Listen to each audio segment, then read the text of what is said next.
তোমার admission time কিন্তু মাত্র তুমি 3 থেকে 4 মাস পাবা। হ্যাঁ, পড়ার সময় পাবা এর মধ্যে কত, তোমাকে আমি বলি, তুমি 3 থেকে 4 মাসের মধ্যে পড়ার সময় পাবা 2 মাস। হ্যাঁ, 2 মান্থস পাবা, 2 মান্থ পাবা। এই টাইমটা হচ্ছে তুমি জাস্ট পড়াশোনা করবা। এর মধ্যে যাদের হচ্ছে একটু এদিক সেদিক আছে তাদের সময়টা আরো কমবে। হ্যাঁ, তাদের সময়টা আরো কমবে, তারা পাবে 1 মাস।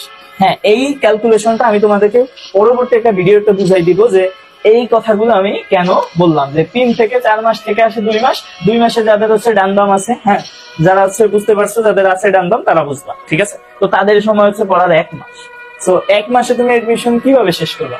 How is it possible? So it is impossible. So সচেতন থেকে সুন্দরভাবে সুন্দর ডিসিশন নিয়ে পূর্ববর্তী সময় থেকে একেবারে লাস্ট স্টেজ পর্যন্ত যদি তুমি যেতে চাও তাহলে একেবারে তোমার কাঙ্ক্ষিত বিশ্ববিদ্যালয় তুমি পেয়ে যাচ্ছ। এর জন্য হচ্ছে তোমার পটেনশিয়ালিটি অনুযায়ী ডিসিশনটা ফার্স্ট অফ অল নিতে হবে, ঠিক আছে? ডিসিশন ভুল নিলে একেবারে লাইফটা হেল হয়ে যাবে।